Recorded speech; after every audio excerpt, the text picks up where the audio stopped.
Le sénateur Célestin Vunabandi a introduit une loi cadre pour la stabilité et le développement des milieux ruraux en République démocratique du Congo. C'était à Kinshasa, où le sénateur de la République démocratique du Congo avait adopté en plénière le jeudi 5 juin une proposition de loi cadre historique sur la stabilité et le développement des milieux ruraux, portée par le sénateur Célestin Vunabandi Kanyamihigo.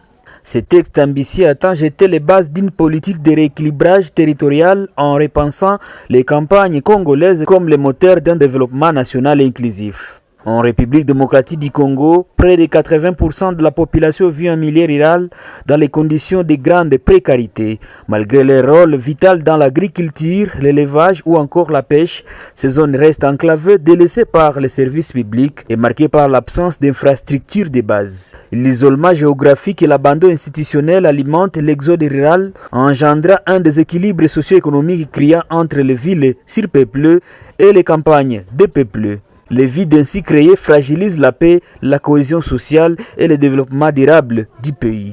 La loi cadre introduite par le sénateur Célestin Vunabandi Kanyamihigo rompt avec les approches sectorielles du passé. Fondée sur l'article 123 de la Constitution, elle propose un cadre juridique global et transversal structuré en 144 articles répartis en 7 chapitres.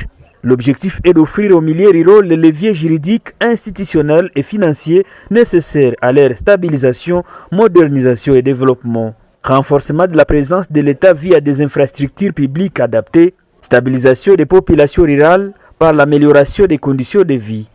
Réorganisation des services publics ruraux, santé, agriculture, éducation, sécurité, aménagement rationnel du territoire rural et protection des ressources naturelles. Promotion d'une économie locale, dynamique et inclusive, valorisation de la jeunesse rurale grâce à une formation technique professionnalisante. Des innovations structurelles majeures, la loi crée plusieurs nouvelles institutions spécialisées dont l'Agence nationale de développement rural, le Fonds national de développement rural, l'Office national pour l'eau et l'électricité rurale, Office des voies des dessertes agricoles, Service national des bâtisseurs, ancien service national renforcé. Elle introduit également des outils de gestion innovants tels que les dossiers mis en valeur rurale pour chaque territoire ou commune rurale, ainsi que des salons annuels agro-pastoraux et une cellule de veille sur la transhumance. Consciente des besoins budgétaires considérables d'impliquer la relance du monde rural, la loi prévoit des mécanismes novateurs de financement, notamment redevances sur les espaces ruraux à usage économique, frais techniques liés au DMR, produits de salon et prestations spécialisées, revenus issus de l'exploitation des aires de pâturage. Ces recettes seront logées dans des comptes spéciaux destinés exclusivement au financement du développement rural. Des impacts multiples et structurants sur le plan politique et restauration de l'autorité de l'État dans les zones longtemps négligées, renforcement de la décentralisation des ETD, synergie avec les programmes PDL 145 territoires et DDRCS, Fonds de préparation et Téchéri.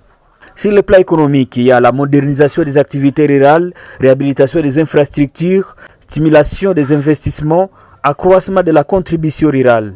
Amélioration du cadre de vie rural, création d'emplois pour les jeunes et les femmes, protection des droits fonciers, réduction de l'exode rural, une vision nationale pacte de confiance avec les campagnes, repenser notre relation avec les campagnes congolaises, non comme des périphéries oubliées, mais comme le cœur battant d'un développement national et inclusif, a déclaré le sénateur Vunabandi lors de la présentation de son texte. Cette loi cadre propose rien moins qu'un nouveau contrat social entre l'État et les populations rurales fondé sur la justice territoriale, la résilience communautaire, la cohésion nationale et la paix durable.